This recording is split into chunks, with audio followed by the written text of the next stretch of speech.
देखिए, देश भर में दिवाली की तैयारियां जोर शोर से चल रही हैं। वहीं अयोध्या में इससे पहले दीपोत्सव का नया रिकॉर्ड बनाने की तैयारी है। कहते हैं कि जब प्रभु श्री राम वनवास संपन्न करके और लंका विजय करके अयोध्या लौटे थे तो वहां पर दिवाली मनाई गई थी, और अब इस बार पहला अवसर ऐसा होना जा रहा है जब नए मंदिर के गर्भगृह में भी रामलला की प्राण प्रतिष्ठा के बाद दिवाली मनाई जाएगी। तो श्री राम जन्मभूमि मंदिर में भी खास रौनक इस बार रहने वाली है। आपको बताते हैं अयोध्या के श्री राम जन्मभूमि मंदिर में दीपावली की क्या कुछ तैयारियां हैं।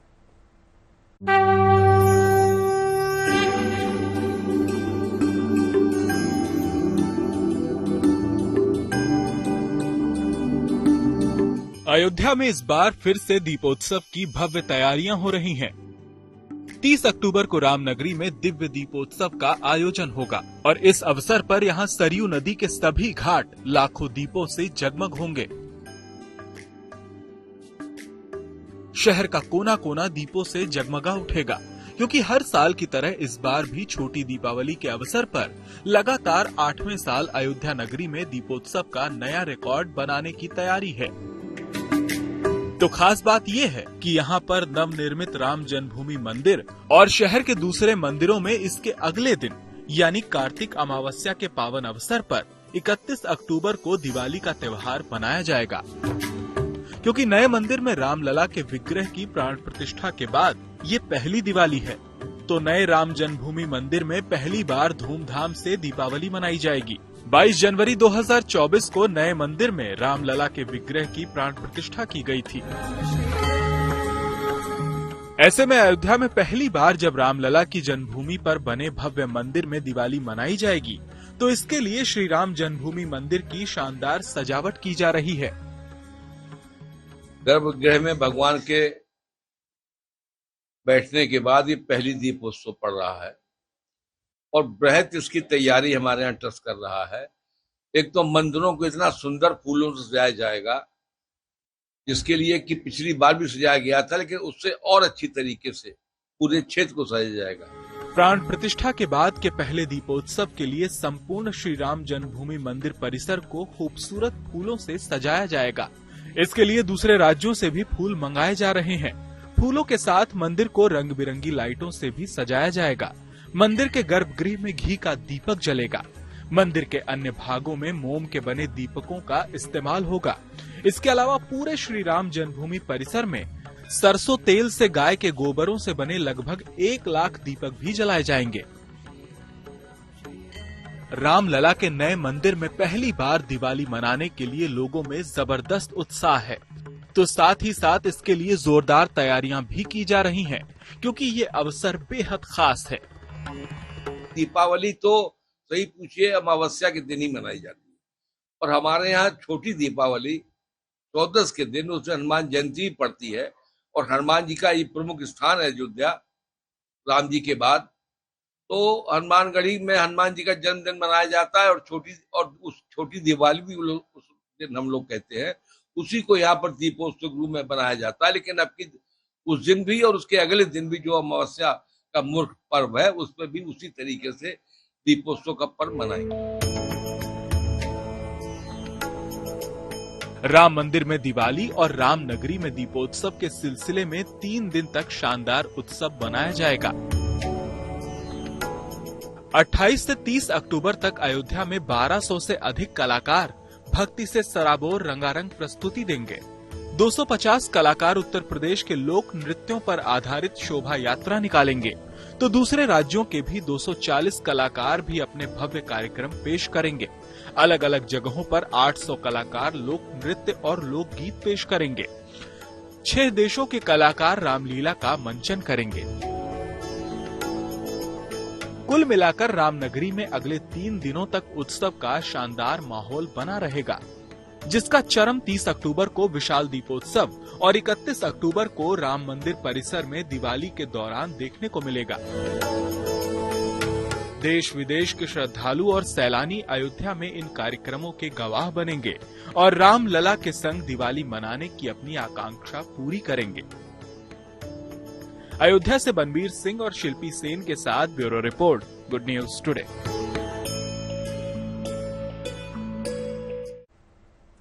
देखिए, दीपावली के बाद आने वाला है देव दीपावली, यानी देवताओं की दीपावली जो काशी में धूमधाम से मनाई जाती है, वाराणसी में इस पर्व की तैयारियां जोर शोर से चल रही हैं। और खास बात यह है इसमें कि इस वर्ष काशी में देव दीपावली के अलग ही रंग देखने को मिलेंगे। क्या कुछ खास होने जा रहा है इस बार देव दीपावली में, ये जानने की उत्सुकता आपके भी मन में जरूर होगी। तो इसके लिए देखिए हमारी ये खास रिपोर्ट।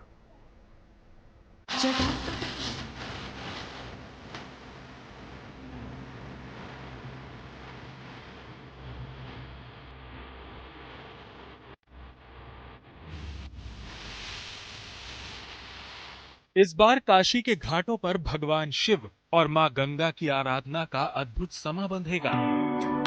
दिवाली के बाद कार्तिक पूर्णिमा की रात को वाराणसी में गंगा किनारे लोग भव्य दीपोत्सव के साथ साथ लेजर शो और आतिशबाजी की सतरंगी छटा का दीदार कर सकेंगे। ये मौका दीपावली का नहीं बल्कि देव दीपावली का होगा। 15 नवंबर को कार्तिक पूर्णिमा के अवसर पर भगवान शिव की नगरी काशी में धूमधाम से देव दीपावली मनाई जाएगी। तो यहाँ गंगा के घाट इस बार फिर 12 लाख दीपों से जगमग होंगे।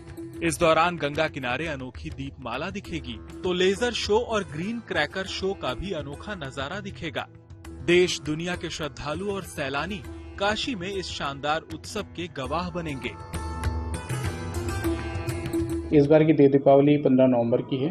12, 13, 14 नवंबर गंगा महोत्सव और 15 नवंबर देव दीपावली मनाई जाएगी। इस बार ये रहेगा कि ज़्यादा से ज़्यादा संख्या में लोगों को लेते हुए जन सहभागिता के माध्यम से दीपकों का प्रज्वलन किया जाएगा और ये विगत वर्ष से और भव्य मनाए जाने का उद्देश्य है। देव दीपावली के अवसर पर काशी के घाटों पर लाखों दीप जलेंगे तो गंगा पार रेत पर रंगों और पैटर्न के शानदार तालमेल वाले लेजर शो और ग्रीन आतिशबाजी से माहौल जीवंत हो जाएगा। इस दौरान लोग एक ही साथ कई मनमोहक कार्यक्रमों का आनंद ले सकेंगे। दीपकों की संख्या इस बार जैसे 12 लाख दीपक जलाए जाने हैं जो घाटों पे जलाए जाएंगे। इसके अतिरिक्त कुंडों पे भी जलाए जाएंगे और नदी की दूसरी तरफ जो रेत का एरिया है उसको भी हम लाइटिंग से सजाएंगे, उसका भी डेकोरेशन रहेगा। जहाँ तक लेज़र शो की बात है तो लेज़र शो एक माँ गंगा की थीम पर और यहाँ बनारस के इतिहास को दिखाता हुआ एक लेज़र शो होगा। खास बात यह है कि इस बार काशी में पहली बार अत्याधुनिक तकनीक पर आधारित फायर वन फायरिंग सिस्टम से green aerial fire cracker show का आयोजन होगा। इस दौरान 10 मिनट तक शिव भजन और मनमोहक संगीत के साथ अलौकिक प्रस्तुति की जाएगी। 10 ट्रैक पर करीब 1.5 किलोमीटर के दायरे में ये शो होगा। इस दौरान 70 मीटर ऊंचाई तक आतिशबाजी और लेजर शो का नजारा दिखेगा। काशी में देव दीपावली की पौराणिक परंपरा है जो आज भी गहरी आस्था और श्रद्धा के साथ जारी है। देव दीपावली काशी का एक आप जानते ही हैं प्रसिद्ध त्योहार है। मान्यता के हिसाब से इस दिन सारे ब्रह्मांड से देवता काशी में अवतरित होते हैं और दीप दान करते हैं। माना जाता है कि कार्तिक पूर्णिमा के दिन भगवान शिव ने त्रिपुरासुर का वध किया था। इसकी खुशी में देवताओं ने काशी में दीप जलाकर दीपावली मनाई। मान्यता है कि त्रिपुरासुर के अंत होने से देवता प्रसन्न हुए और भगवान शिव का आभार व्यक्त करने के लिए काशी पहुँचे। देवताओं ने गंगा में स्नान करके वहां दीप जलाए और त्रिपुरासुर के अंत की खुशियां मनाई। काशी में देव दीपावली के अवसर पर श्रद्धालु अपने पितरों की आत्मा की शांति के लिए भी दीपदान करते हैं। इस बार काशी विश्वनाथ धाम की ओर से इसके लिए खास व्यवस्था की गई है। इसके तहत देश और दुनिया के किसी भी कोने में बैठे वे लोग देव दीपावली पर विश्वनाथ धाम में अपने पितरों के लिए दीपदान करा सकते हैं जो खुद यहाँ नहीं आ सकते हैं। इसमें यदि कोई दर्शनार्थी चाहे तो अपने परिजन अपने नाम से वो उतने दीपों को बुक कर सकता है और दीप यदि वो स्वयं आकर के जलाना चाहते हैं तो स्वयं जलाएं। यदि वो नहीं आते हैं तो हमारे पुजारी संकल्पित उन दीपों को जलाएंगे और देव दीपावली के बाद उनके घरों पर कुरियर के द्वारा बाबा पे अर्पित प्रसाद भी भेजा जाएगा। काशी विश्वनाथ धाम में दीपदान के लिए तय फीस जमा करके मंदिर की वेबसाइट और ऐप के जरिए ऑनलाइन या वहां के काउंटर से ऑफलाइन बुकिंग कराई जा सकती है। श्रद्धालु इस तरह से दीपदान के लिए 5 से 51 तक दीपों की बुकिंग करवा सकते हैं। भगवान शिव के धाम में अगर दीपदान हो रहा है और दीपदान से पितरों का मोक्ष हो रहा है तो बहुत ही बड़ा सौभाग्य है श्रद्धालुओं के लिए और पितरों को इसके मार्ग में जाने के लिए डायरेक्ट ये भी बहुत बड़ा सौभाग्य है। इसलिए हम लोग इससे सहमत हैं, बहुत प्रसन्नता है। देव दीपावली के अवसर पर इस बार बाबा विश्वनाथ धाम पर 25,000 दीपक जलाए जाएंगे। इस पर्व के लिए बाबा विश्वनाथ धाम की शानदार सजावट भी की जा रही है और बढ़िया इंतजाम किए जा रहे हैं ताकि इस अवसर पर काशी आने वाले श्रद्धालु बाबा के दिव्य दर्शन कर सकें और मिलजुल कर ये पर्व मना सकें।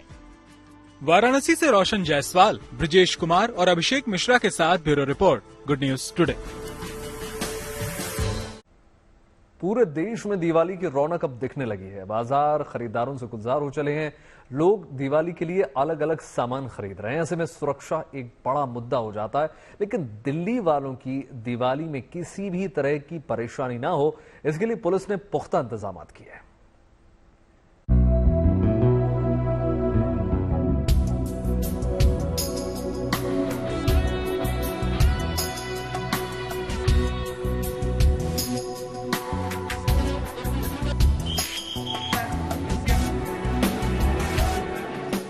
पूरे देश में दिवाली की धूम है। गांवों से लेकर देश के हर इलाके में रोशनी के त्योहार को लेकर उमंग है, उत्साह है। बाजारों में रौनक है, दुकानों पर खरीदारों की भीड़ है। दीपावली के मौके पर देश के दिल यानी दिल्ली में भी बाजार गुलजार हैं। लोग बाजारों में दिवाली की शॉपिंग के लिए बड़ी तादाद में पहुंच रहे हैं। ऐसे में दिल्ली पुलिस ने भी सुरक्षा के पुख्ता इंतजाम किए हैं, जिससे दिल्ली वालों की दिवाली में किसी तरह की कोई परेशानी न हो। बाजारों से लेकर रेलवे स्टेशन और बस स्टैंड पर पुलिस ने गश्त बढ़ा दिए हैं। इसके अलावा क्राउड मैनेजमेंट पर भी पूरी नजर रखी जा रही है। दिल्ली में दिवाली से पहले एक कड़ा सुरक्षा घेरा तैयार कर लिया गया है। देखिए, दिवाली को ध्यान में रखते हुए हमने सभी थानों की पुलिस फोर्स को ब्रीफ किया है। साथ साथ हमने जहाँ पे मार्केट्स हैं, जहाँ भीड़ भाड़ है, वहाँ पे स्पेशल स्टाफ हमने डिप्लॉय किया है और मार्केट वेलफेयर एसोसिएशन जो मार्केट के लोगों की एसोसिएशन होती है, उनके साथ भी हमने मीटिंग की है और उनके साथ जो हमने अपने थाने के एसएचओ, बीट ऑफिसर्स हैं, एसीएसपी हैं, उनके नंबर साझा किए हैं। साथ ही हमने एक ड्राइव चलाई है सीसीटीवी कैमरा को लेकर कि जितने भी सीसीटीवी कैमरा हमारे डिस्ट्रिक्ट के अंदर हैं, चाहे वो प्राइवेट है चाहे वो गवर्नमेंट्स है, प्राइवेट में हमने लोगों से रिक्वेस्ट की है और उनकी एनुअल जो मेंटेनेंस होती है वो हमने करवाने की कोशिश की कि कोई कैमरा ऑफ ना हो। दिवाली का त्योहार दहलीज पर खड़ा है और उसके बाद छठ का महापर्व भी आने वाला है। ऐसे में बड़ी तादाद में लोग अपने घरों का रुख कर रहे हैं, जिस वजह से रेलवे स्टेशनों से लेकर बस अड्डों तक पर भीड़ का आलम कुछ ऐसा है। ये हाल सूरत का है, जहां रेलवे स्टेशन पर लोग लंबी कतारों में खड़े दिखाई दे रहे हैं। दिल्ली में रेलवे स्टेशन और बस अड्डों पर इस तरह की तस्वीर ना दिखे, इसके लिए कड़े कदम उठाए जा रहे हैं। भीड़ मैनेजमेंट करने के लिए पुलिस अलग अलग जगह मौजूद है। रेलवे स्टेशन और बस स्टैंड पर तलाशी अभियान के साथ ही लोगों की सुविधा के लिए लगातार अनाउंसमेंट भी किए जा रहे हैं।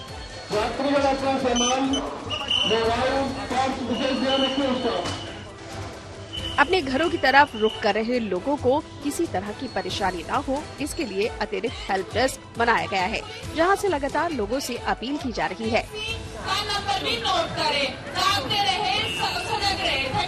साथ ही मुसाफिरों के रुकने के लिए भी माकूल इंतजाम किए गए हैं। बड़े पंखों के साथ अस्थायी विश्राम गृह भी बना दिए गए हैं। साथ ही टिकट काउंटर पर भीड़ जुटे नहीं, इसके लिए भी लोगों को मैनेज किया जा रहा है। टेम्पररी टिकट काउंटर्स बना दिए गए हैं। सुविधा तो बढ़िया है, यहाँ व्यवस्था अच्छा बना रखा है, किसी प्रकार का दिक्कत नहीं है। पुलिस चक्कर मार रही है? हाँ, चक्कर तो मार। टिकट लेने में कोई दिक्कत हुई है या परेशानी? नहीं। ट्रेन लेट तो नहीं है? ट्रेन लेट नहीं है हमारी। दिवाली 31 अक्टूबर को मनाई जाएगी और इससे पहले धनतेरस का पर्व है। जाहिर है कि आने वाले दिनों में न सिर्फ बाजारों में काफी भीड़ बढ़ जाने वाली है, बल्कि खरीदारों में भी तेजी आएगी। साथ ही रेलवे स्टेशन और बस स्टैंड पर मुसाफिरों की भीड़ में भी इजाफा होगा। ऐसे में वक्त रहते सही कदम उठाकर हादसों को रोकने में मदद मिल सकती है। Bureau report, good news today.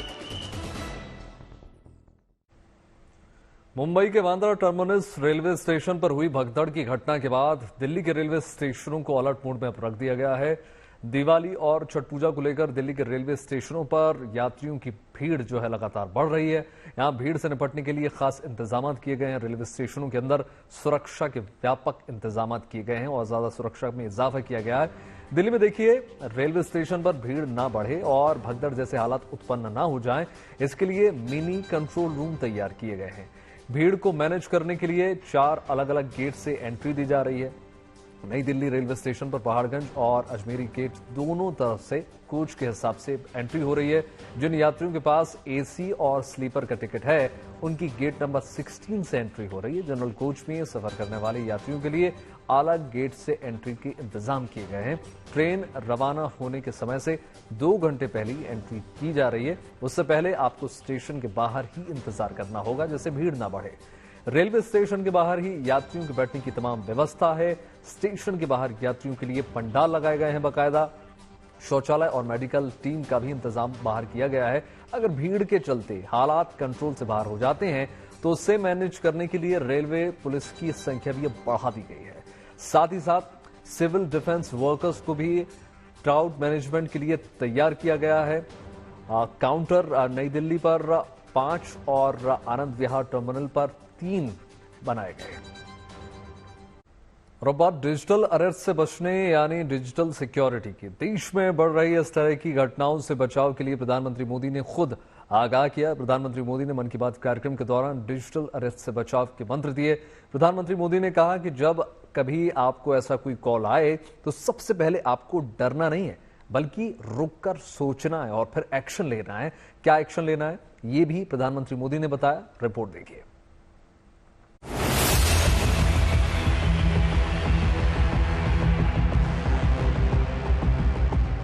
Cyber crime की खबरें आए दिन आपको आगाह करती हैं कि आप किसी अनजान फोन या वीडियो कॉल के चक्कर में न फंसें और अपना नुकसान करने से बचें। ऐसी घटनाओं को लेकर सतर्क रहें। डिजिटल अरेस्ट के फ्रॉड में फोन करने वाले कभी पुलिस, कभी सीबीआई। अब खुद प्रधानमंत्री नरेंद्र मोदी ने भी देशवासियों को ऐसी घटनाओं को लेकर सचेत किया है। पहला दाव आपकी व्यक्तिगत जानकारी, वो सब जुटा करके रखते हैं। आप पिछले मन की बात कार्यक्रम के 115वें एपिसोड में पीएम मोदी ने डिजिटल अरेस्ट के मुद्दे पर खास चर्चा की और साफ कहा कि ये बिल्कुल गैर कानूनी गतिविधि है। डिजिटल अरेस्ट जैसी कोई व्यवस्था कानून में नहीं है। ये सिर्फ फ्रॉड है, फरेब है, झूठ है, बदमाशों का गिरोह है। और जो लोग ऐसा कर रहे हैं वो समाज के दुश्मन है। इतना ही नहीं, पीएम मोदी ने आम लोगों को डिजिटल अरेस्ट जैसे साइबर क्राइम से बचाव का उपाय भी बताया। उन्होंने इसके लिए 3 चरण बताए। घबराए नहीं, शांत रहे, जल्दबाजी में कोई कदम न उठाएं, किसी को अपनी व्यक्तिगत जानकारी न दें, संभव हो तो स्क्रीनशॉट लें और रिकॉर्डिंग जरूर करें। पहले चरण में मैंने कहा रुको। दूसरे चरण में पीएम मोदी ने लोगों से ऐसी घटनाओं के चक्कर में पड़ने पर 2 पल रुककर सोचने की सलाह दी और कहा कि ऐसी कोई कॉल आए तो उस पर सीधे यकीन करने के बजाय अपने विवेक का इस्तेमाल करके कुछ बातों पर गौर करने की जरूरत है, जो खुद पीएम मोदी बता रहे हैं।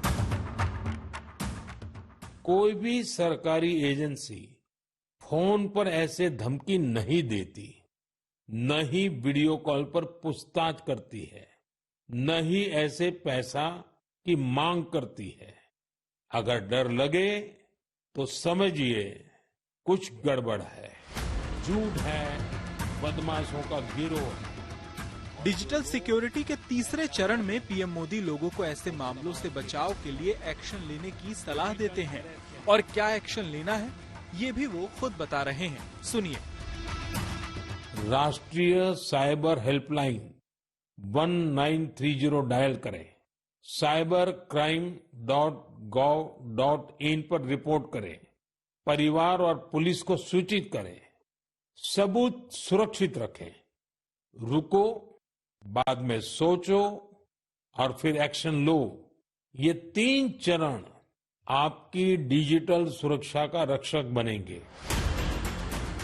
इन दिनों चल रहे साइबर क्राइम और डिजिटल अरेस्ट जैसी घटनाओं से निपटने के लिए तमाम जांच एजेंसियां सक्रिय हैं। नेशनल साइबर कोऑर्डिनेशन सेंटर भी इन एजेंसियों से तालमेल बनाकर काम कर रहा है ताकि साइबर फ्रॉड करने वालों को पकड़ा जा सके और मासूम लोगों को बचाया जा सके। जरूरत इस बात की भी है कि लोग खुद इस मामले में जागरूक बने और ठगे जाने से बचें, क्योंकि तकनीक और प्रौद्योगिकी का बेजा फायदा उठाकर साइबर ठग लोगों की जिंदगी में घुसपैठ करने की कोशिश करते हैं, तो पढ़े लिखे लोग भी उनके शिकार बन जाते हैं। Bureau report, good news today. और इसी के साथ वक्त तो चला छोटे से ब्रेक का। ब्रेक के उस पार जल्द हाजिर होंगे, कहीं जाइएगा नहीं, देखते रहिए गुड न्यूज टुडे।